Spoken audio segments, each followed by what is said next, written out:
Shalom, sekali lagi shalom. Puji Tuhan, sebelum kita memulaikan ibadah kita pada saat sore hari ini, kita satu di dalam doa, kita berdoa. Kami kembali mengucap syukur Tuhan. Terima kasih untuk cinta-Mu, untuk kesetiaan-Mu yang tak pernah berakhir dalam hidup kami Tuhan. Terima kasih untuk kebaikan-Mu yang nyata terus dalam hidup kami. Kalau kami hari ini kami masih bisa ada Tuhan, kami percaya bukan karena kehebatan kami, bukan karena kuat gagah kami Tuhan. Kami percaya karena cinta kasih-Mu nyata dalam hidup kami Tuhan. Pada saat sore hari ini Tuhan, kami akan beribadah Tuhan. Mari Roh Kudus, Kau urapi setiap kami Tuhan. Karena Kau jumpai setiap kami Tuhan. Karena setiap kami mengalami perjumpaan secara pribadi dengan Engkau Tuhan. Dan kami berdoa setiap beban-beban palsu yang ada dalam hidup kami Tuhan. Segala sesuatu yang bukan berasal dari Engkau Tuhan. Kami mau tolak, kami mau patahkan di dalam nama Tuhan Yesus. Biarlah hanya hadirat-Mu yang nyata bagi setiap kami pada saat sore hari ini. Di dalam nama Tuhan Yesus, kami kembalikan segala pujian hormat hanya bagi-Mu. Sebab Engkau yang layak menerima setiap pujian kami. Haleluya, amin.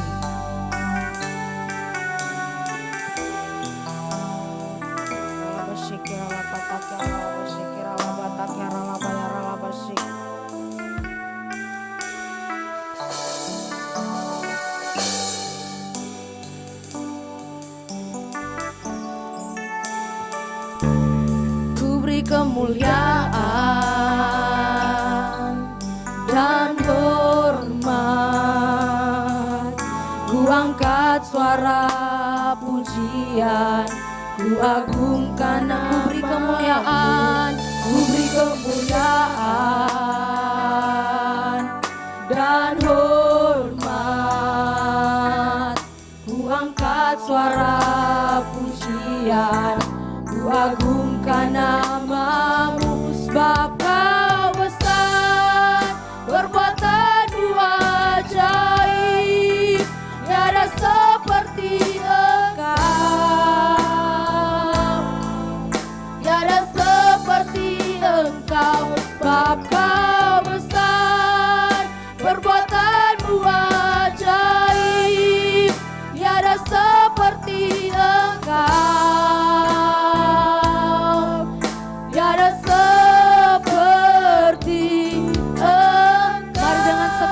Katakan ku beri kemuliaan,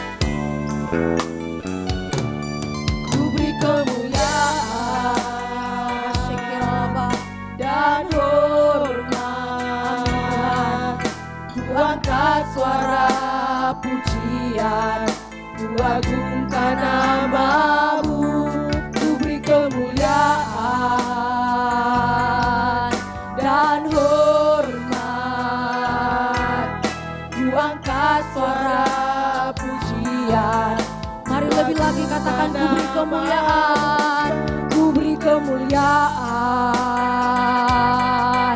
dan hormat. Amin. Ku angkat suara pujian, ku agungkan nama-Mu. Ku beri kemuliaan dan hormat. Ku angkat suara pujian, ku agungkan nama-Mu. Sebab Kau besar, perbuatan-Mu ajaib, tiada seperti Engkau, tiada seperti Engkau. Sebab Kau besar, perbuatan-Mu ajaib, tiada seperti Engkau, tiada seperti. Dengan senang hati katakan Kau besar, sebab Kau besar, perbuatan-Mu ajaib, tiada seperti Engkau. Amin Tuhan, tiada seperti Engkau. Sebab Kau besar, perbuatan-Mu ajaib, tiada seperti Engkau, tiada seperti. Dengan segenap hati katakan sebab Kau besar, sebab Kau besar, perbuatan-Mu ajaib. Yes Tuhan, Kau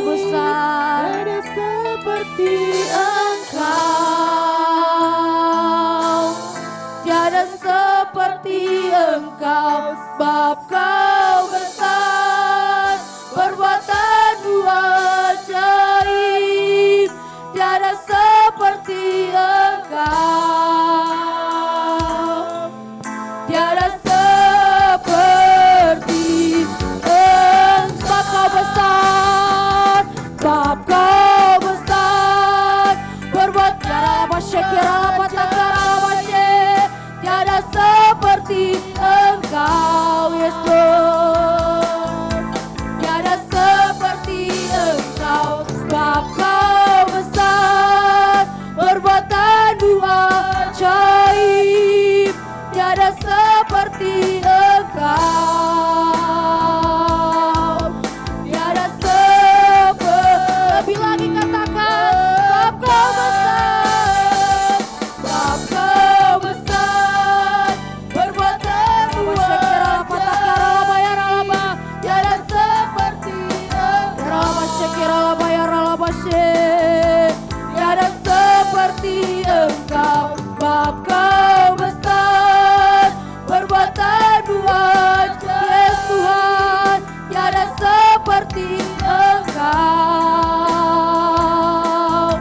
tiada seperti Engkau, tiada seperti, tiada seperti Engkau, tiada seperti, tiada seperti Engkau. Mari sembah Dia, tiada seperti Engkau, Jesus. Haleluya, segala pujian, segala hormat, Jesus. Yaralaba shekiralaba takyaralaba yaralaba takyaralaba, yaralaba shekiralaba yaralaba yaralaba, yaralaba takyaralaba yaralaba shekiralaba, yaralaba takyaralaba yaralaba she, Jesus.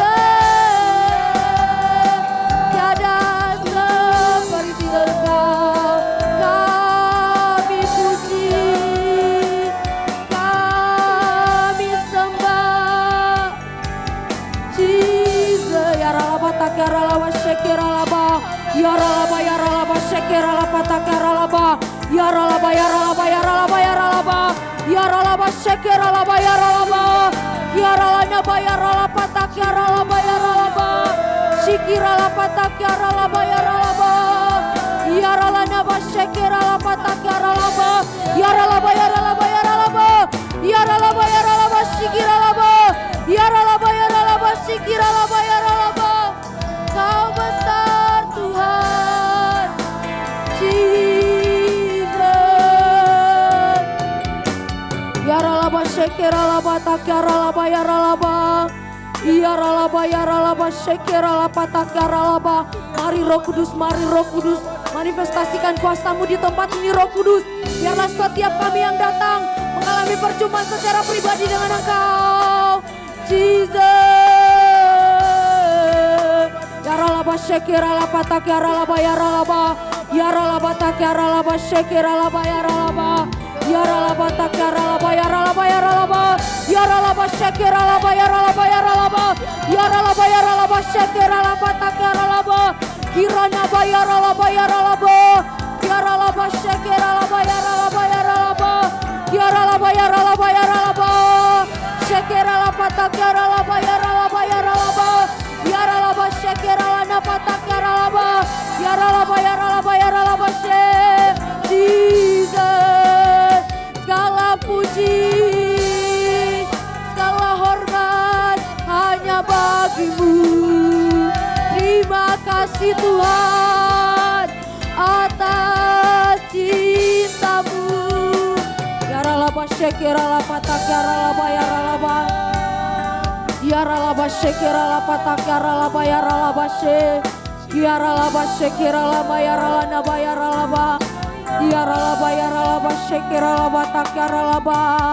Jesus, Jesus,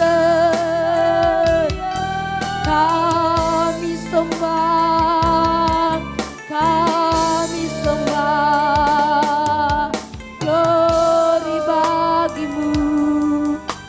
labashe kira lapata kira labayara labashe kiara labashe kira labayara laba.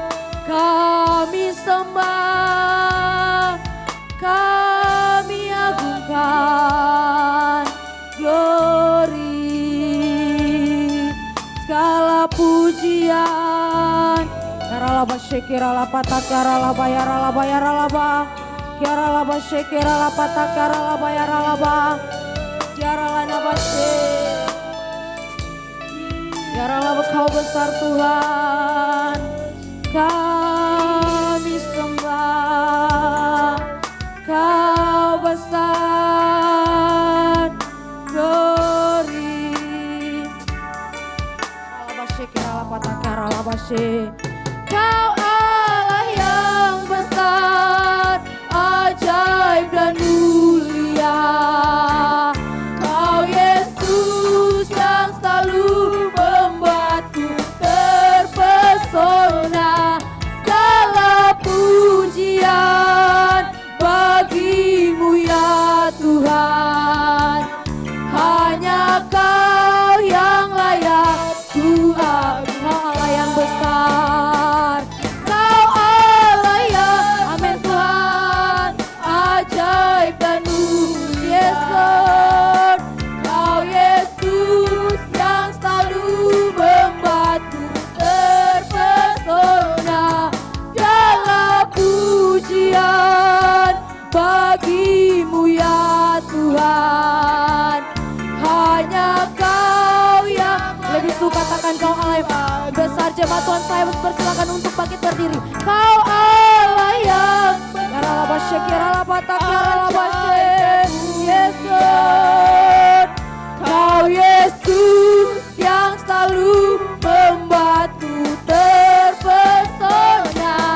Segala pujian bagimu ya Tuhan. Hanya Kau yang layak ku, hanya Kau,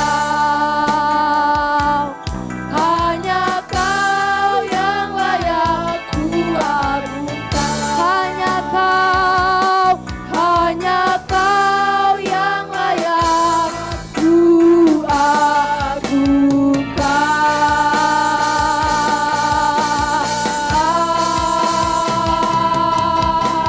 Amin. Berikan kemuliaan Tuhan. Terima kasih Tuhan. Kami akan bersorak-sorak di dalam Engkau Tuhan. Di dalam nama Tuhan Yesus. Haleluya. Amin. Jemaat Tuhan saya masih mempersilakan untuk berdiri. Kita akan memuji Tuhan.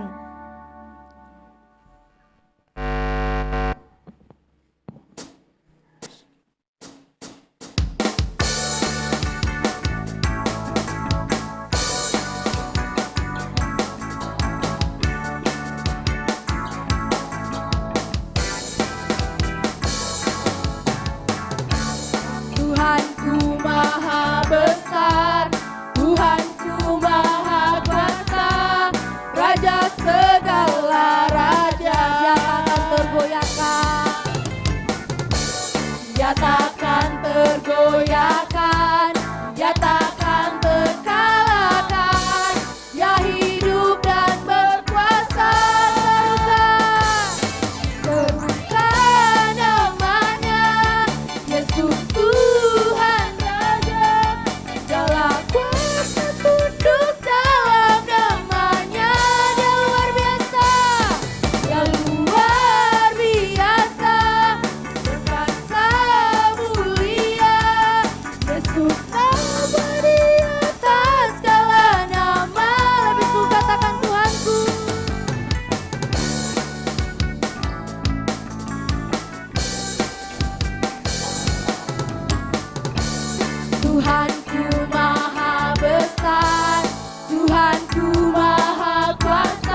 persilakan untuk duduk kembali. Kita akan mendengarkan kebenaran firman.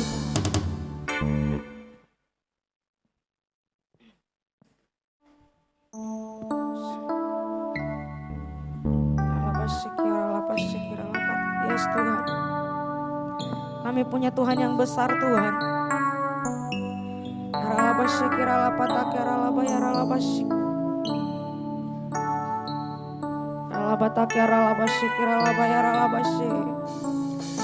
Aku punya Tuhan yang besar, yang tak berjanji dan sanggup menggenapi. Imanku bersepakat percaya kuasanya. Ku terima sekarang kemenangan dan lebih suhu katakan aku punya Tuhan yang besar. Aku punya Tuhan yang besar, amin, yang tak berjanji dan sanggup menggenapi. Imanku bersepakat percaya kuasanya. Ku terima sekarang kemenangan dan lebih suka katakan aku punya Tuhan yang besar. Kepada hambanya saya persilakan. Aku punya Tuhan yang besar, yang tak berjanji dan sanggup menggenapi. Imanku bersepakat percaya kuasanya. Mari Bapak Ibu, saya undang kita bangkit berdiri dengan segenap hati. Katakan, aku punya Tuhan yang besar. Sama-sama katakan, aku punya Tuhan yang besar. Aku punya Tuhan yang besar, yang tak berjanji dan sanggup menggenapi. Imanku bersepakat percaya kuasanya. Ku terima sekarang kemenangan darimu. Kami punya Tuhan yang besar, karena Engkaulah Sang Pencipta itu. Karena Engkaulah yang menjadikan langit dan bumi serta segala isinya. Bahkan Engkau menciptakan kami seindah, serupa, segambar dan semulia dengan Engkau Tuhan. Tapi karena oleh satu pelanggaran yang dibuat oleh Adam dan Hawa, kami mendapatkan benih dosa itu Tuhan. Tapi kami bersyukur bahwa Tuhan yang kami sembah adalah Tuhan yang besar, yang bukan cuma mati buat kami, menderita buat kami, tapi juga bangkit dan memenangkan maut untuk menebus setiap dosa kami Tuhan. Kami bersyukur untuk Tuhan yang besar, Tuhan yang ajaib, yang sudah berjanji akan menyertai kehidupan kami. Dan biar sore hari ini Tuhan, kami percaya lewat kebenaran firman-Mu hari ini Tuhan yang akan kami dengar, itu akan membuat paradigma yang baru dalam hidup kami, menerobos iman dan roh kami untuk menyala-nyala di dalam Engkau Tuhan. Kami berdoa Tuhan, urapi kami semua, urapi mulut, lidah, telinga kami, semua panca indera kami, tubuh, jiwa, roh kami Tuhan, untuk boleh menangkap kebenaran firman-Mu Tuhan. Kami berdoa dan mengucap syukur di dalam nama Tuhan Yesus Kristus. Haleluya, amin. Shalom. Kita punya Tuhan yang besar. Lagu ini berapa hari ini sungguh nyata di dalam hidup saya. Setiap saya buka apa selalu teringat dengannya. Tapi hari ini saya mau kita belajar sama-sama. Kalau Bapak Ibu punya kenalan orang yang besar, kira-kira apa yang Bapak Ibu lakukan dengan orang yang besar itu? Menjauhi, mengikuti, atau belajar dengan dia? Atau apa? Atau memusuhi orang besar?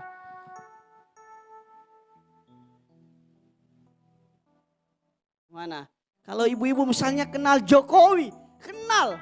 Dia kenal Bapak Ibu tahu semuanya, anggaplah kita bertetangga dengan dia. Dekat. Kira-kira setelah dia jadi presiden begini, ibu-ibu menjauhi dia, memusuhi dia, atau mendekat sama dia? Mendekat ya? Mendekat ya? Nah, kita semua mau mendekat sama orang yang besar. Apapun motivasi kita ya. Ya kan? Apapun motivasi kita, apakah kita mau, oh saya mau ikut dia, dekat sama dia biar kalau ada apa-apa saya ditolong. Ya manusiawi toh, tidak salah. Supaya juga orang gak macam-macam sama saya. Ada backingan nah ya kan. Pasti kita mau, itu manusiawi ya kan. Tapi ketika pertanyaan ini kita arahkan kepada Tuhan. Kita punya Allah yang besar. Kita punya Allah yang dahsyat. Allah yang menciptakan Bapak, Ibu dan saya. Tapi pertanyaannya, ketika Bapak Ibu tahu Tuhan itu, yang Bapak Ibu sembah dalam nama Tuhan Yesus, yang Bapak Ibu layani, yang kita mau nangis-nangis, kita mau keluar air mata, keluar air hidung, ya kan? Kita mau meluangkan waktu hari Minggu datang jauh-jauh untuk datang beribadah.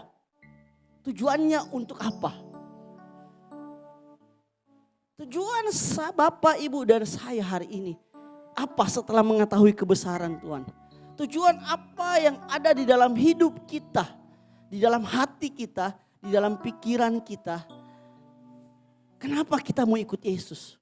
Apa yang menjadi landasan, pondasi dari hidup kita, dari sikap kita hari ini untuk kita mau melayani Dia, untuk kita mau menyembah Dia? Pernahkah kita berpikir itu? Kira-kira apa? Sekarang tanya dalam diri kita, gak usah dijawab. Tuhan apa jadi dasar saya? Sampai saya mau ikut Tuhan. Sambil Bapak Ibu merenungkan tema khotbah hari ini, Pemburu Tuhan part 2. Mengikut Dia. Kenapa? Ada banyak orang Kristen yang hari ini percaya Yesus itu besar. Saya perlu tanyakan ini kepada kita semua karena tanpa pondasi yang benar, tanpa pondasi yang kuat, maka bangunan tidak akan kokoh, ya kan? Ada ahli bangunan di sini. Ya kan? Ada kontraktor. Jadi kalau pondasinya ecek-ecek, kalau orang biasa bikin cakar ayam, ini cakar nyamuk mungkin atau cakar kucing. Kalau pondasi nggak kuat, terus kita mau bangun tinggi bangunan, nggak usah kalau di Jakarta itu sampai 30 lantai, 40 lantai, nggak usah gitu. 4 lantai. Kalau pondasinya kayu, terus naik papan, lantai 1 papan, terus kita naik beton. Kira-kira kuat nggak? Kuat nggak ketika badai itu datang? Ketika hujan datang, tidak akan kuat. Demikianlah perjalanan iman saudara dengan saya dengan Tuhan. Kita seperti sedang membangun sebuah bangunan megah waktu kita mengikut Tuhan. Dalam perjalanan iman Kristen kita. Kalau dasar saudara dan saya tidak kuat tentang Tuhan, pengetahuan kita salah tentang Tuhan, persepsi kita salah tentang kita mengikut Tuhan, maka kita sedang membangun bangunan yang mudah koyak. Makanya Alkitab bilang begini ya, orang bodoh itu membangun di atas pasir. Orang hikmat itu membangun di atas batu, ya kan? Nah, demikian perjalanan iman kita Bapak Ibu. Kalau hari-hari ini kita mulai jalani kehidupan kita seperti biasa. Tanpa ada sesuatu yang greget dengan Tuhan. Tanpa ada sesuatu yang kita mau kasih kokoh. Maka ketika suatu hari badai datang, kita akan mengalami kebocoran. Bangunan kalau tidak diperhatikan, sekalipun pondasinya pun sudah kuat, tapi kalau nggak dirawat, pelan-pelan dia akan bocor. Pelan-pelan catnya akan pudar, tidak akan cantik lagi. Padahal waktu Tuhan ciptakan saudara dan saya itu ganteng, cantik, indah di matanya. Bahkan firman Tuhan bilang ini, saudara dan saya serupa dan segambar dengan Dia. Mari lihat kiri kananmu, ini loh gambar Allah. Lihat kiri kanan Bapak Ibu. Lihat dong. Bilang gini, sekalipun rambutmu keriting, kau tetap serupa dan segambar dengan Allah. Sekalipun hidupmu pesek, kau tetap serupa dan segambar dengan Allah. Ya, jadi kalau kita minder dengan gambar diri kita, dengan wajah kita, dengan penampilan fisik kita sedang salah persepsi dengan perencanaan Tuhan. Karena firman Tuhan bilang saudara dan saya diciptakan serupa dan segambar dengan Allah. Bahkan lebih daripada itu, Tuhan yang membentuk. Kalau waktu dia ciptakan langit yang indah ini, dia cuma berfirman jadi, dia ciptakan binatang berfirman jadi, saudara dan saya punya keistimewaan, dicetak dengan tangan Tuhan sendiri. Dibentuk dengan tangan Tuhan. Mengerti gak kalau dibentuk itu sesuatu yang istimewa? Contohnya, pernah gak Bapak Ibu ambil resep di Facebook atau di internet, kemudian masak suatu masakan? Atau dikasih resep sama mertua lah sama saudara. Terus dicoba, kok saya makan di rumahnya enak. Begitu saya buat sendiri tidak enak. Terus akan timbul perkataan yang gini, beda tangan. Pernah ada yang bilang gitu? Beda tangannya. Resepnya sama, tangannya beda. Waktu Tuhan ciptakan, tangannya sendiri yang membentuk. Tapi kemudian ketika dalam proses perjalanan, kita membawa benih dosa dari Adam dan Hawa. Kita membiarkan iblis menaruh beban palsu tipu muslihat. Akhirnya gambar kita, diri kita rusak. Bangunan kita mulai pudar. Hidup kita mulai pudar, mulai rontok, mulai ada kebocoran-kebocoran. Makanya gak heran ketika kita disentil satu kali, kita tersinggung. Ketika kita disinggung sama orang, kita emosi. Ketika kita ditipu sama orang, kita balik tipu. Ketika kita dimarahin sama orang, kita balik marah. Kenapa? Pondasinya salah. Persepsinya yang dibangun salah. Makanya waktu ikut Tuhan, Tuhan itu tidak janji sama orang-orang yang ikut dia. Waktu Bapak Ibu baca Alkitab, waktu dia panggil murid-murid, dia gak bilang begini. Saya panggil kau ikut saya supaya kau jadi orang kaya. Enggak. Kita baca ya, kita lihat ya, Tuhan bilang apa waktu orang mau ikut dia. Mari kita buka Matius 19 ayat 21.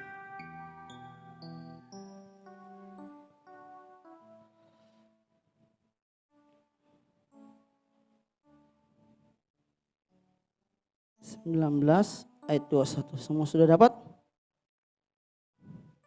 Firman Tuhan bilang gini, kata Yesus kepadanya, jikalau engkau hendak sempurna, pergilah, juallah segala milikmu dan berikanlah itu kepada orang miskin, maka engkau beroleh harta di sorga. Kemudian datanglah kemari dan ikutlah aku. Kita balik lagi, bandingkan di dalam Matius 8.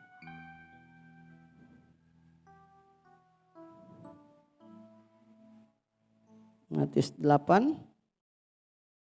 Saya bacakan dimulai ayat yang ke-18. Perhatikan baik-baik Bapak Ibu. Saya bacakan. Hal mengikut Yesus. Ketika Yesus melihat orang banyak mengelilinginya, ia menyuruh bertolak ke seberang. Lalu datanglah seorang ahli Taurat dan berkata kepadanya, Guru, aku akan mengikut engkau kemana saja engkau pergi. Yesus berkata kepadanya, serigala mempunyai liang dan burung mempunyai sarang, tetapi anak manusia tidak mempunyai tempat untuk meletakkan kepalanya. Seorang lain, yaitu salah seorang muridnya, berkata kepadanya, Tuhan, izinkanlah aku dulu pergi dahulu menguburkan ayahku. Tapi Yesus berkata kepadanya, ikutlah aku dan biarlah orang mati menguburkan orang mati bagi mereka. Oke? Bandingkan ketika Petrus ditanyain setelah Yesus, waktu Yesus mau yang setelah Yesus, dia bilang, aku mengasihi engkau, ya. Ditanya nih, kita bandingkan ya. Itu ada di dalam Yohanes 21 ayat 19. Kita agak banyak hari ini. Yohanes 21 ayat 19. Jadi ini kisah dikatakan seperti gini.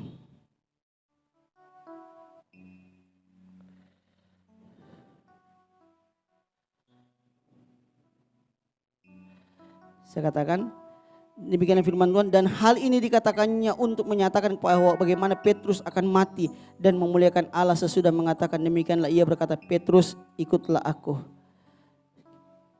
Saya bacakan di ayat yang ke-18. Ayat 18 bilang seperti ini.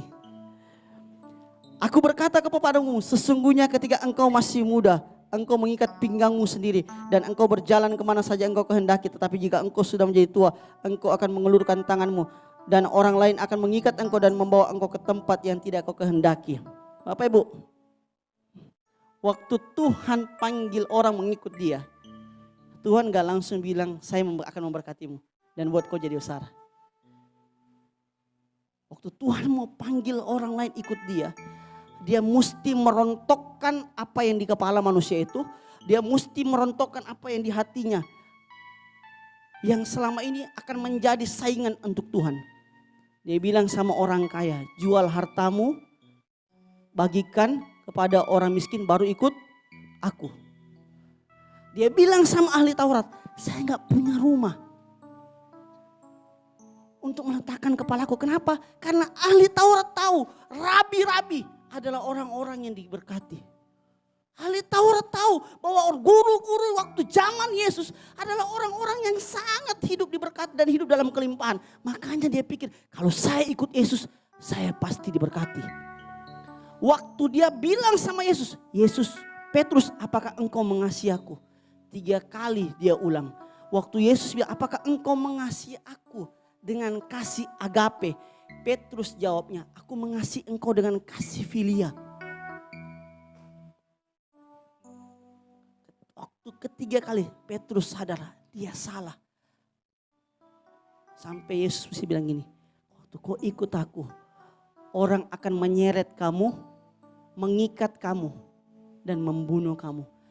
Dia bilang gitu apa? Supaya Petrus tahu pada akhirnya ending hidupmu bukan menjadi orang kaya. Ending hidupmu bukan menjadi orang terkenal. Ending hidupmu mati di atas kayu salib, tapi terbalik. Mari kita coba renungkan. Kira-kira kalau malam hari ini Tuhan datang. Terus Tuhan bilang gini. Ronald, ikut saya. Tapi 3 tahun ke depan, orang akan gorok lehermu karena Injil. Kita mau ikut Tuhan?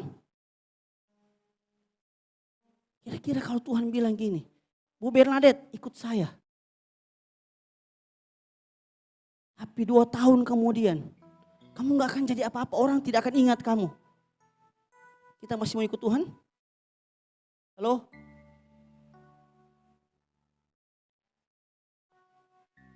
Ini yang saya bilang, kalau hidupmu dengan Tuhan tidak punya pondasi yang benar, ketika ada perkataan itu muncul, ketika ada keadaan yang tidak sesuai dengan ekspektasi di pikiran kita, tidak heran manusia mudah berkata, di mana Tuhan? Tidak heran manusia akan berpaling kepada dukun. Tidak heran waktu kita ada masalah, kita nggak datang sama Tuhan. Kita datang sama pendeta yang bilang, oh ke sana, jago dia, bisa doakan orang sembuh. Salah, nggak salah. Tapi waktu kau datang ke sana, yang kau kejar pendetanya, bukan Tuhannya. Padahal firman Tuhan bilang begini, kalau kau ikut aku, kau percaya aku, kau akan melakukan perkara-perkara yang lebih besar, bahkan yang lebih besar daripada yang saya pernah lakukan. Jangan gantungkan imanmu kepada pendeta, jangan gantungkan imanmu kepada orang besar, tapi gantungkan imanmu dan hidupi imanmu di dalam Kristus Yesus. Itu pondasi yang benar ketika kita ikut Tuhan. Miliki pengalaman bahwa Tuhan, saya bukan cuma mau sekedar bersama-sama dengan Tuhan. Ini teologi yang salah ya. Banyak orang bilang ini saya mau bersama-sama dengan Tuhan. Hari ini saya kasih tahu. Yang benar adalah Tuhan hidup dalammu dan kamu hidup di dalam Tuhan. Bersama-sama dengan Tuhan ini saya kasih contoh. Sini saya. Ini saya bersama-sama jalan dengan dia. Saya sama-sama suami istri ya. Tapi bisa gak sebagai pasangan suami istri saya gak dengar dia? Mungkin gak? Sangat mungkin. Tapi kalau saya menyatu dengan dia, saya mengerti sepenuhnya apa yang dia mau. Saya menjadi satu dengan dia. Dia nggak usah ngomong, dia baru kedip mata saja. Oh, atau saya kedip mata, dia sudah tahu, oh mesti ambil air minum ini buat tamu. Itu bersama-sama dengan Tuhan hidup dalam hidup kita. Jadi kalau kamu bilang begini, saya mau bersama-sama dengan Tuhan. Pertanyaan saya, waktu saudara dan saya bersama-sama dengan Tuhan, berapa persen yang kita dengar dengan Tuhan dan yang kita lakukan? Atau kita cuma menjadi orang yang mendengar Tuhan, tapi tidak mendengarkan Tuhan?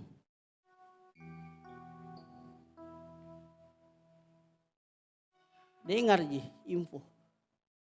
Waktu saudara tidak mendengarkan, mengambil itu dan menghidupi itu, kita tidak hidup dalam Tuhan. Makanya kenapa kita perlu menjadi pemburu Tuhan. Bukan jadi orang yang sekedar ngikut Tuhan. Kalau saudara dan saya sekedar jadi ikut Tuhan, kita akan menjadi seperti orang yang seperti saya bilang, yang khotbah yang part pertama bahwa kita menjadi bilangan 5.000 orang. Ketika Tuhan disalib, kita malah ikut-ikut menjadi orang. Memang dia bukan Mesias. Kita menjadi orang yang meludahi Yesus. Padahal kemarin kita lihat dengan mata kepala, 5 roti 2 ikan memberi makan 5.000 orang, sisa 12 bakul. Kita menjadi sama seperti orang buta yang ketika disembuhkan, orang kusta, ketika disembuhkan, kita tidak tahu diri, kita tidak kembali kepada Tuhan dan bersujud menyembah Dia.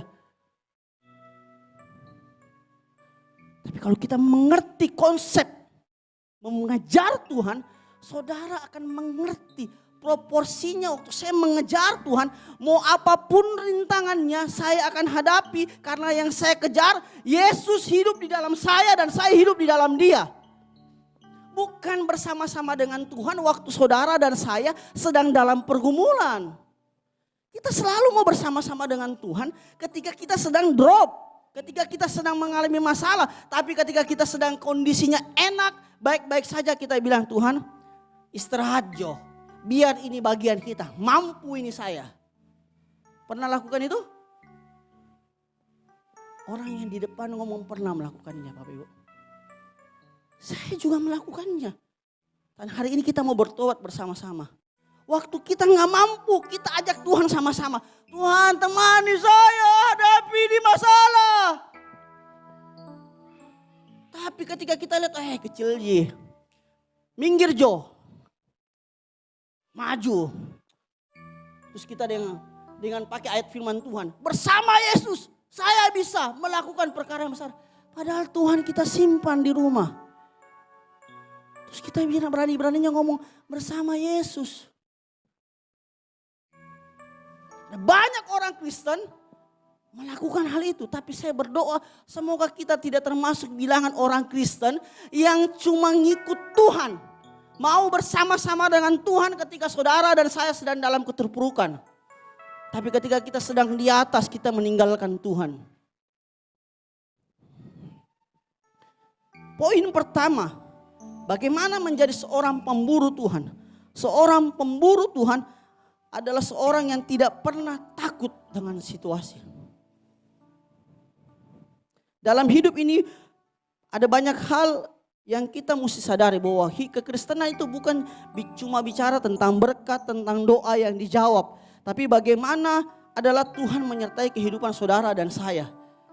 Mari kita baca di dalam Lukas 8 ayat yang ke-50. Saya bacakan Lukas 8 ayat yang ke-50.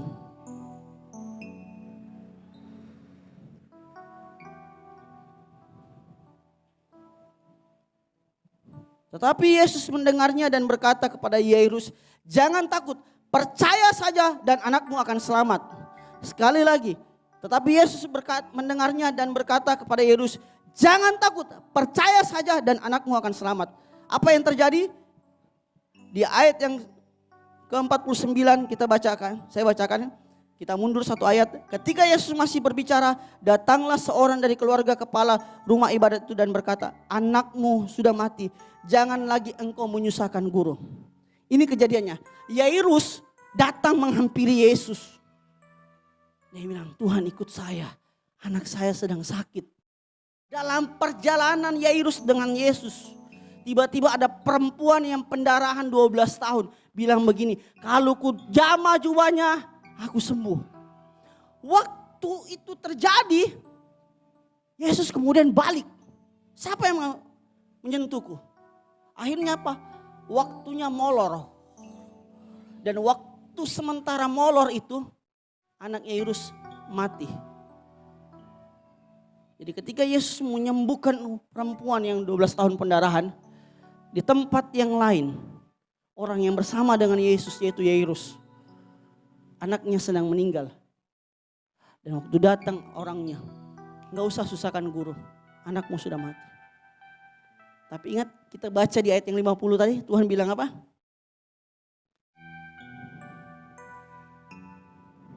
Tetapi Yesus mendengarnya dan berkata kepada Yairus, jangan takut, percaya saja anakmu akan selamat. Mari saya kasih tahu Bapak Ibu, seorang pemburu Tuhan, dia tidak akan memiliki rasa takut akan waktu, keterlambatan dalam kehidupannya ketika dia datang kepada Tuhan untuk minta tolong. Penjelasannya gini, ada banyak kali ketika seorang Kristen, seorang percaya datang kepada Tuhan, Tuhan tolong saya, sembuhkan saya, atau sembuhkan mama saya, dia sakit kanker Tuhan, kanker hati, sembuhkan. Terus kita datang ke dokter, dokter bilang begini, stadium 4 Bu, banyak-banyak berdoa, mujizat Tuhan saja yang tolong. Paling kuat ibu tahun ini menjelang Natal, paling cepat bulan depan.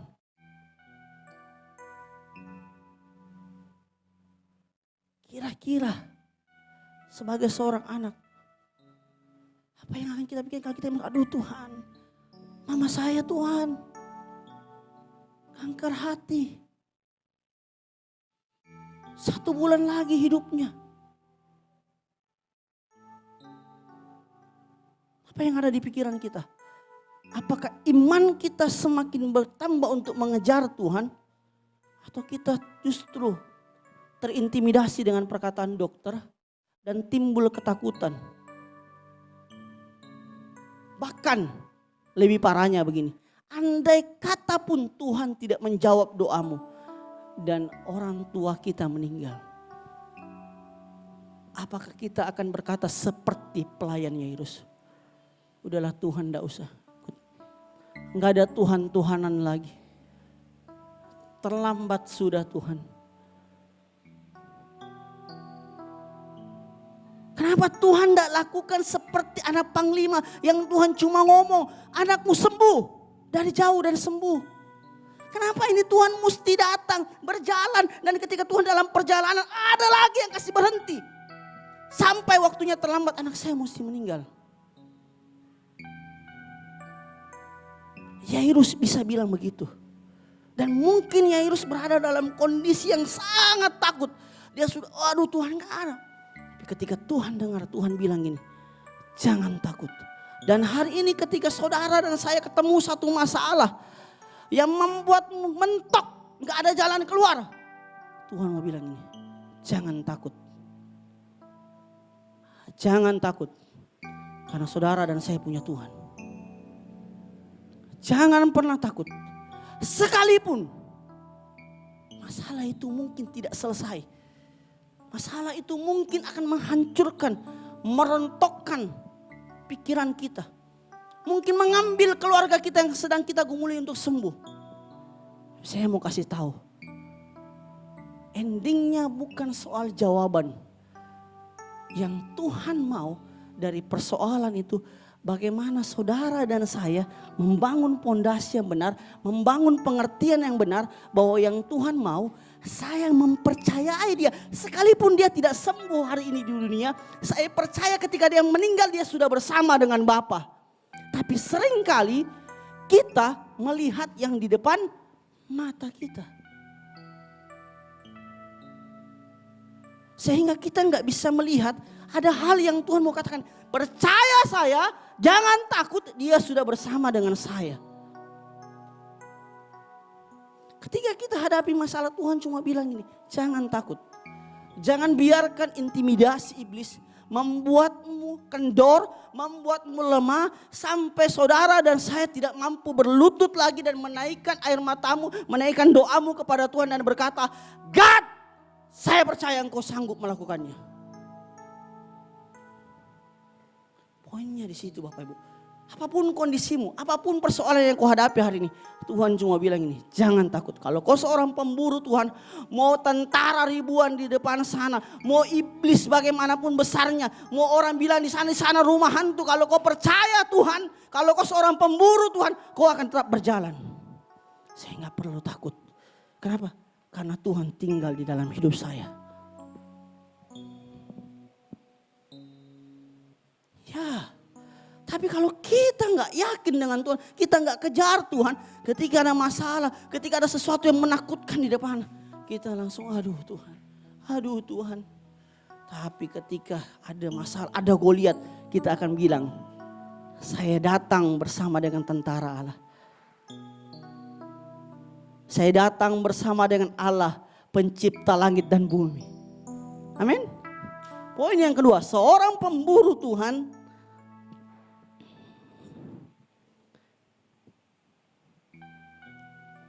adalah orang yang tidak mudah menyerah, karena dia tahu Tuhan tidak pernah menyerah dengan hidupnya.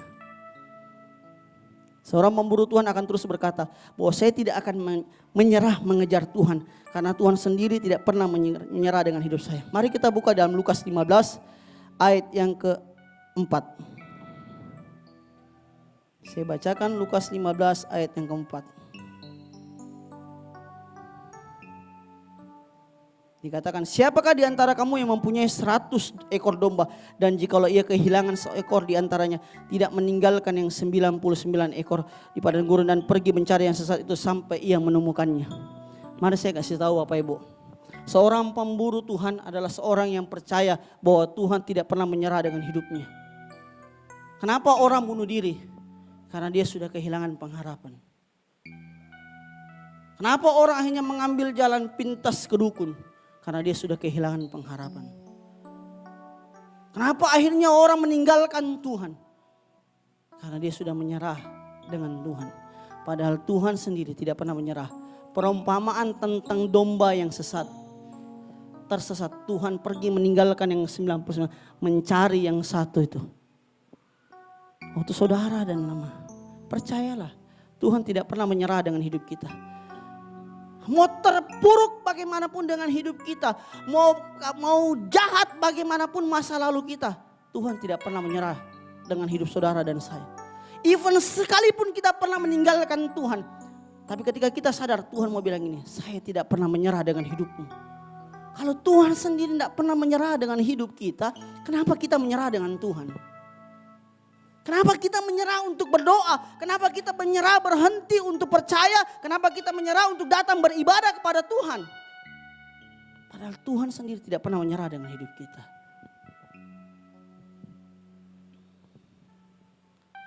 Baru terpaan sedikit kita sudah menyerah. Tuhan tidak bisa tolong saya. Hari ini jatuh tempo pembayaran. Datang orang maki-maki saya. Hari ini anakku mau sekolah, tidak ada uang.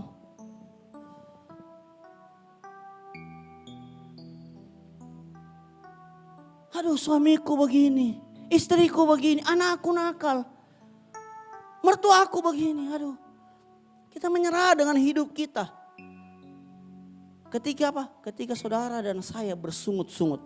Bangsa Israel menyerah dengan Tuhan ketika mereka mulai bersungut-sungut. Dari tahap bersungut-sungut, mereka kemudian akhirnya membuat lembu emas. Karena bersungut-sungutnya bangsa Israel minta raja, diangkatlah Saul. Mereka menyerah dengan raja sesungguhnya, yaitu Yahweh, Yehova, Yesua Hamasia, yang kita sembah dengan sekarang dengan nama Yesus. Tuh saudara dan saya mau ngikutin yang bangsa Israel lakukan. Tuh saudara dengan saya yang hari ini menikmati semua yang baik dari Tuhan, mau menyerah dengan Tuhan. hanya karena pembayaran kita terlambat, hanya karena kita punya suami yang kurang ajar, hanya karena kita punya anak yang sedang nakal-nakal, terus kita menyerah, terus kita bilang begini, sudah memang begitu, memang terserah dia mau jadi apa saja. Terus kita langsung menyerah. Langsung begini, pasrah. Pasrah dengan berserah beda.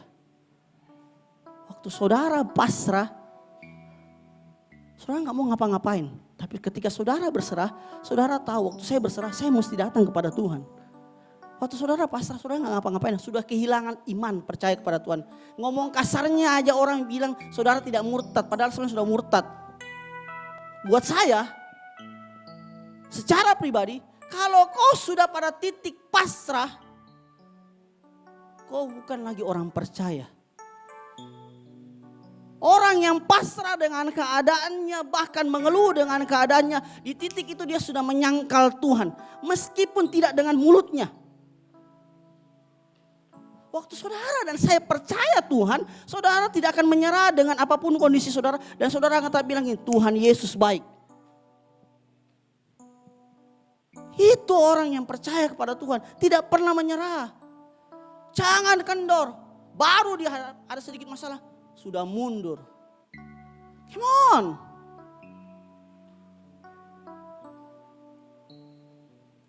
Tuhan tidak pernah menyerah dengan hidup kita. Kalau saya mau menyerah dengan masa depan saya sudah lakukan sejak saya kecil. Lahir dari keluarga, lihat tiap hari mama saya buat meja judi di rumah. Dari pagi ketemu pagi. Lihat bapak saya minum dari pagi ketemu pagi. Lihat saudara, pergi tanya di kampung tempat saya tinggal di kota. Di gang saya tinggal. Orang tahu yang bikin kerok itu keluarga saya. Orang kenal mama saya sampai dibilang gini, Ibu Subangun. Ibu-ibu yang tahu film, yang tahu itu Ibu Subangun kan. Ceritain mama yang cerewet, itu mama saya. Cerewet banget. Kalau saya mau menyerah dengan hidup saya menyerah ketika bapak saya angkat saya dan mau bunuh saya. Dan buang saya di dalam sumur karena saya minta uang sekolah. Saya cuma minta uang sekolah. Bapak saya angkat saya dan mau buang saya di sumur. Kalau nenek saya tidak menangis, saya mungkin sudah selesai. Kalau saya mau menyerah dengan kondisi masa lalu saya, hari ini saya tidak ada. Hari ini saya nggak bisa lihat bagaimana Tuhan angkat, panggil saya untuk jadi hamba Tuhan. Saya punya alasan untuk menyerah. Tuhan, saya wajar tidak kenal Tuhan. Saya lahir dari keluarga yang beda agama. Saya lahir dari keluarga yang berantakan. Saya lahir dari orang tua yang tidak pernah mengasihi saya. Yang membedakan saya dengan saudara-saudara saya yang lain. Saya bisa menyerah. Saya lahir dari orang tua yang tidak pernah telepon saya. Mau saya ada di mana pun dia gak pernah cari saya. Tapi saya tidak pernah menyerah. Kenapa? Saya tahu Tuhan tidak pernah menyerah dengan hidup saya. Makanya ketika saya sekolah Alkitab, saya gak ada sponsor. Saya ingat kakak saya telepon saya begini. Waktu saya dibiayai sama kakak saya Muslim. Kalau kau mau jadi pendeta, kau makan apa? Saya jawab, saya makan nasi. Selesai kau lulus, kau pelayanan, kau dapat gaji gak? Kalau kau tidak dapat gaji, kau keluar, kau berhenti. Kau lanjut kuliahmu di informatika. Saya bilang, mulai hari ini jangan kau sponsorin saya. Saya akan buktikan Tuhan yang panggil saya. Berjalan waktu Bapak Ibu, semangat iman. 3 bulan kemudian kepala asrama panggil, Ronald, kau boleh keluar dari asrama. Cari sponsor dulu sampai kau dapat sponsor baru kau bisa balik. Karena kau sudah 3 bulan tidak bayar. Saya bilang, Om kasih kesempatan 1 bulan. Tidak apa-apa saya sikat WC. Oke. Setiap jam keluar cowok, temanmu keluar kau mesti sikat WC. Sikat lumut. Saya lakukan. Habis 1 bulan panggil lagi. Tidak ada waktu, silakan keluar. Akhirnya saya pergi Surabaya. Sampai ke keluarga saya. Keluarga saya tanya, bagaimana? Saya nggak bilang saya dikeluarin. Saya enggak mau pelayanan saja dulu. Sampailah ke sebuah gereja yang ada tempat orang gilanya, rumah singgah untuk orang gila. Saya ngurus 2 minggu. Sampai kemudian ibu gembala panggil, Ronald, tante mau, mami mau. Waktu itu panggil mami. Karena dia orang Manado. Mami mau sponsorin kamu. Saya lihat karaktermu 2 minggu. Kau benar-benar sudah sama seperti orang gila. Iya Bapak Ibu. Tidur sudah sama orang gila. Makan sama orang gila. Jadi sudah hampir sama kok. Gitu. Dia sambil bercanda gitu. Tapi syaratnya satu. Kau pelayanan 2 tahun di gereja ini. Baru saya sponsori kamu lanjut S1. Waktu dia ngomong itu, teman saya yang pemain musik keyboard orang Ambon, dia bilang gini, Mami saya mau. Dia tanya, Ronald, David sudah mau, kau bagaimana? Saya bilang, Mami, waktu Tuhan panggil saya 2 tahun lalu, itu saya tingkat 2. 2 tahun lalu, waktu saya masih nakal, saya masih sekolah di sekuler. Waktu saya tulis formulir, saya ambil sarjana teologi S1.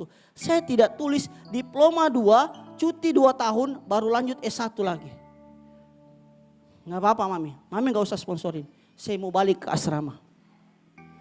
Dikasihlah uang 300.000. Oke Ronald, ini Mami kasih 300.000. Saya pulang karena waktu itu cuma 60.000 dari Surabaya ke Solo naik bis. Saya pulang, terus habis 100 lah dalam perjalanan. Saya datang ke kepala asrama, saya bilang, Om, saya mau kuliah. Gak apa-apa, saya gak absen. Tapi izinkan saya duduk di kelas. Supaya saya gak ketinggalan ilmunya. Supaya ketika ada sponsor nanti Tuhan kirim.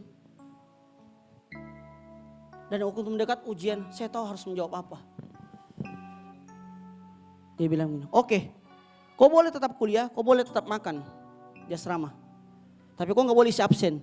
Tapi setiap jam keluar cowok, hari Sabtu kau mesti ikut kerja bakti kayak anak yang sponsor sekolah. Oke Om. Saya ikut kuliah. Datanglah satu staf bilang, Ronald, kalau kau dikasih keluar dari sekolah, bukan kamu yang malu. Tuhan yang harus malu karena kau dipanggil Tuhan. Iya Mas, saya bilang begitu. Saya kuliah. 2 minggu kemudian ada seorang pendoa dari sebuah gereja besar. Dan seorang hamba Tuhan yang cukup luar biasa datang. Ronald, sini. Saya gak kenal dia. Dia datang, dia panggil saya. Ajak saya makan. Dia kasih, ini uang 1.600.000. Bayar uang semester, uang asramamu yang nunggak 4 bulan. Bayar. Makasih. Mujizat pertama. Bayar, dia pulang. Lepas 4 bulan, datang lagi seorang. Dia asrama, saya gak pernah kenal, saya gak pernah tahu. Bendahara sekolah panggil saya. Ronald naik ke kantor, kenapa? Ini uang sekolahmu, kwitansinya ambil. Siapa yang bayar? Saya pikir bapak gembala saya di Makassar. Enggak. Dia bilang, ada seorang yang lewat. Karena tempat kita tempat pariwisata di Solo sana. Di Tawamangu. Dia pergi liburan. Waktu dia lewat depan asrama, Tuhan bicara di telinganya. Kau mesti bayarin uang anak mahasiswa yang nunggak. Namanya Ronald Saleh Bakri. Dia bayarin uang asrama saya dengan uang semester saya 6 bulan. Dari sejak itu sampai hari ini, saya tidak pernah tahu sampai saya lulus, uang sekolah saya lunas. Tanpa disponsorin kakak saya. Kenapa? Saya tidak pernah menyerah dengan janji Tuhan. Saya tidak pernah menyerah dengan panggilan Tuhan atas hidup saya. Saya tidak pernah menyerah dengan kondisi saya. Kenapa saya tahu? Karena saya percaya Tuhan tidak menyerah dengan hidup saya. Ini cuma proses yang Tuhan izinkan. Jadi kalau hari ini kita ketemu masalah, ingat jangan menyerah. Poin ketiga yang terakhir. Seorang pemburu Tuhan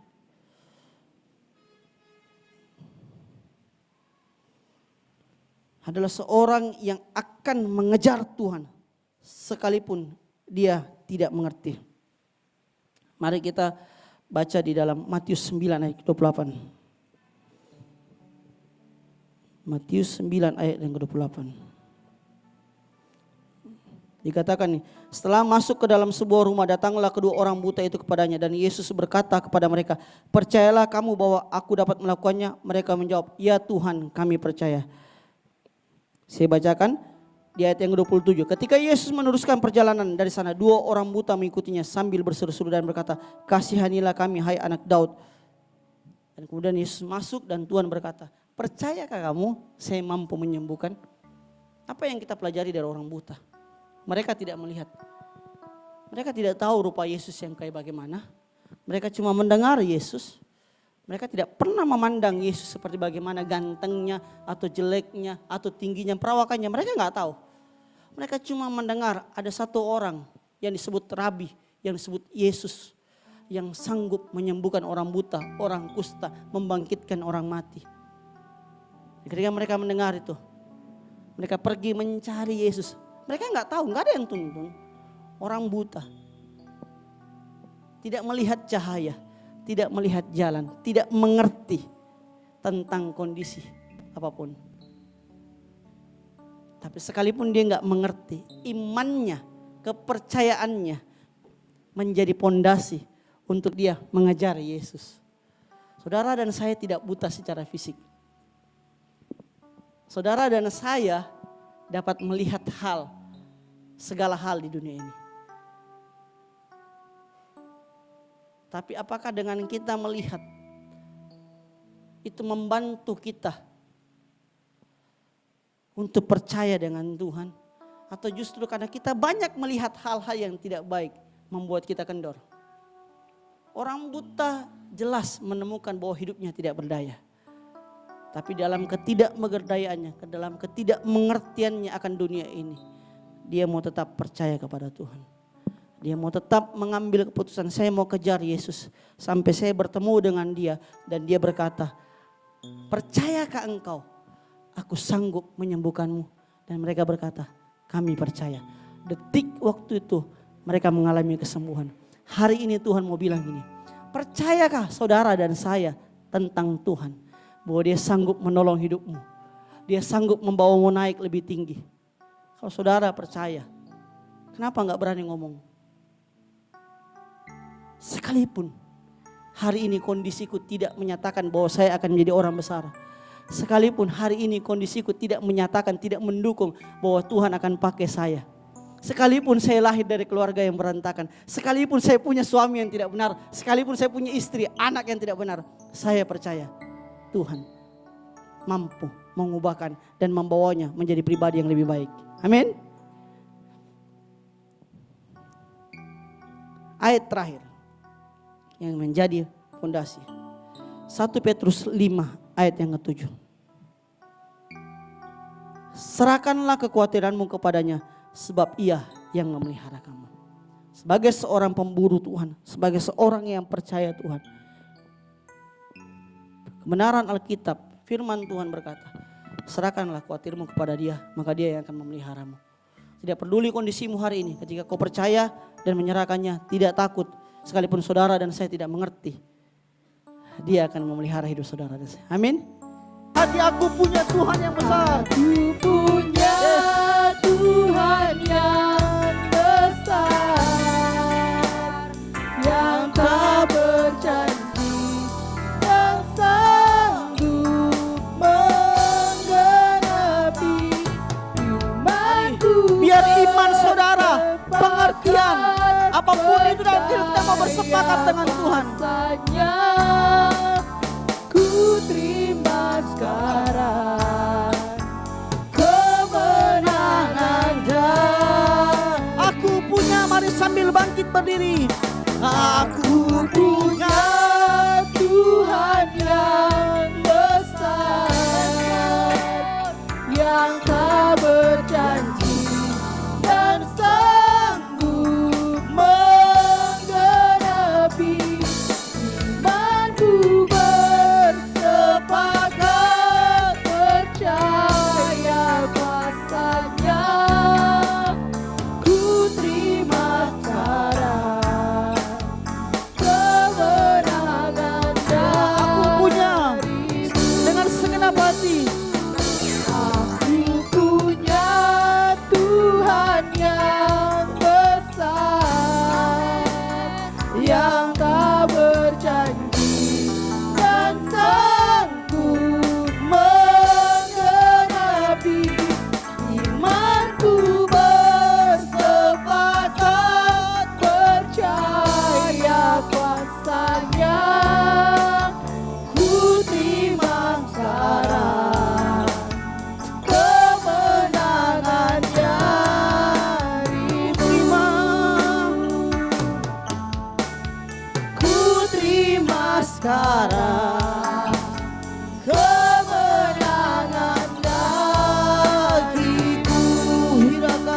sanda hiralala se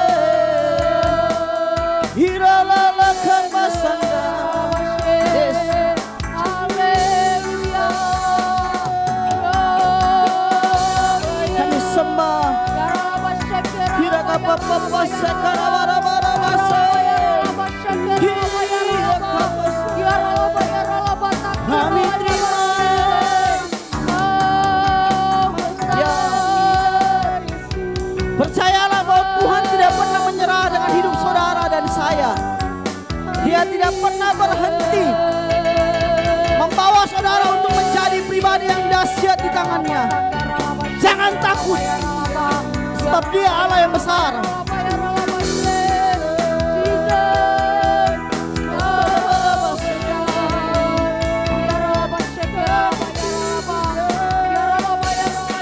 Hirakapasanda sekarabarabase hilalakapase.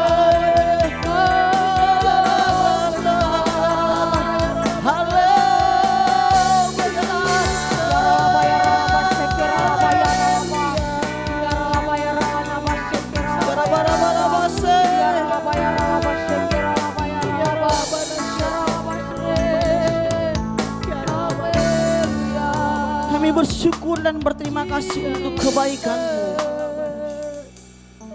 Kami percaya bahwa Engkau Allah yang besar atas kehidupan kami. Kami percaya bahwa Tuhan tidak pernah menyerah dengan kehidupan kami. Dunia boleh menyerah dengan kami.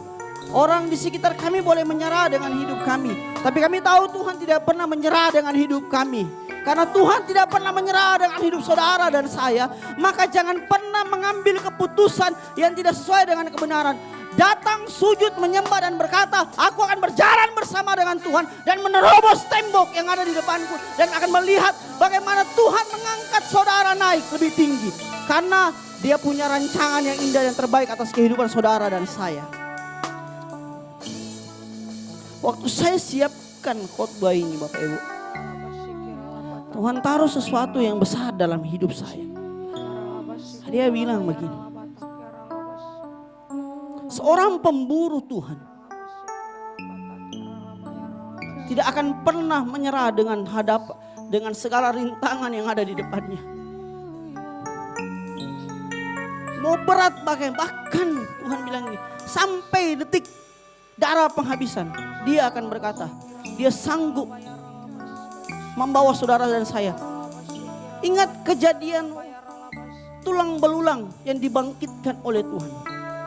Kalau sesuatu yang mati, yang tinggal tulang saya, Tuhan bisa bangkitkan menjadi hidup. Apalagi hidup saudara dan saya yang terlalu indah, yang terlalu dahsyat di hadapannya. Aku punya Tuhan yang besar, yang tak berjanji dan sanggup menggenapi imanku. Bersepakat Percaya kuasanya, ku terima kemenangan. Mari sama-sama angkat tanganmu, angkat imanmu, katakan, aku punya Tuhan yes. yang Hiraba sanda sekaraba. yang Lawat. tak berjanji dan sanggup menggenapi. Yes. Aku bersepakat Rasakan hadiratmu yang kuat malam hari ini. kuasanya. Lebih lagi aku punya Tuhan yang besar. Kemenangan darimu. Aku punya Tuhan yang sanda sekarabara-bara-bara-bara-bara-se. yang tak berjanji Hirakapasanda sekarabara-bara-bara-sanda. menggenapi. Bara-bara-bara-sanda. Aku bersepakat percaya kuasa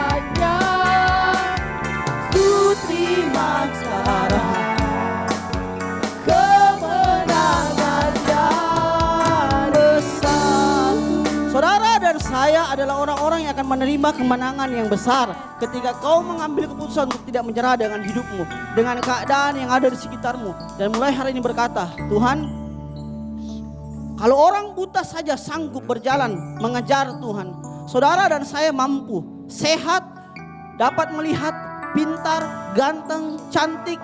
Tuhan mampu angkat kamu dan melebihi orang buta untuk melihat kemuliaan Tuhan yang besar. Jadi jangan pernah menyerah, karena Dia tidak pernah menyerah dengan kehidupan kita. Amin. Kita akan perjamuan, tapi sebelumnya mari kita berdoa. Tuhan, malam hari ini hamba sudah selesai berbicara, tapi Roh Kudus, Engkau tidak pernah berhenti bicara ke atas hidup setiap umat-Mu. Engkau sanggup melakukan segala perkara, dan Engkau sanggup membawa umat-Mu boleh naik. Dan hari ini Tuhan, kami mau bersekutu dengan tubuh dan darah-Mu. Kami percaya bahwa persekutuan dengan tubuh dan darah-Mu ini akan membawa kami kepada sebuah pengalaman kehidupan yang lebih dalam dengan Engkau Tuhan.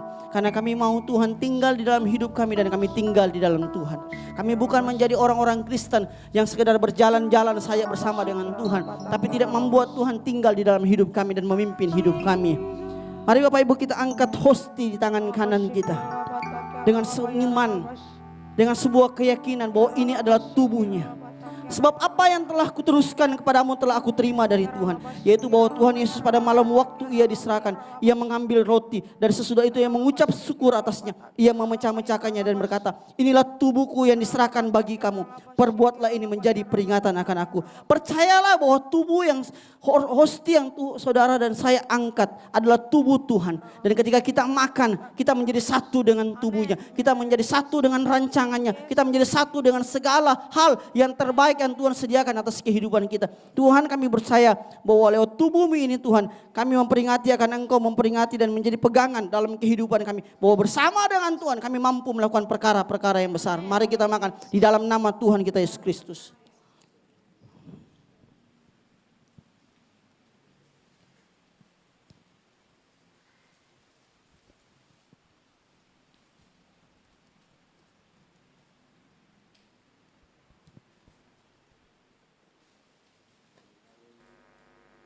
Mari angkat anggur di tangan kanan kita. Anggur ini adalah lambang dari darahnya. Bahwa oleh darahnya Dia menebus hidup saudara dan saya. Oleh darahnya Dia menghapus setiap dosa dan pelanggaran kita di masa lalu. Tidak peduli serusak, seburuk, sehancur apapun kita di masa lalu. Ketika kita bersekutu dengan darahnya, darah ini menembus hidup kita. Darah ini menyelamatkan kita. Dan darah ini menyatukan kita dengan Kristus. Dan membawa kita dimeteraikan di dalam rancangannya yang indah. Demikian juga Ia mengambil cawan sesudah makan lalu berkata, cawan ini adalah perjanjian baru yang dimeteraikan oleh darahku. Perbuatlah ini setiap kali kamu meminumnya menjadi peringatan aku akan kau. Bukankah kita percaya bahwa darah ini adalah, anggur ini adalah darahnya yang telah memeteraikan kita bersama dengan Dia? Mari kita minum di dalam nama iman kita Tuhan Yesus Kristus.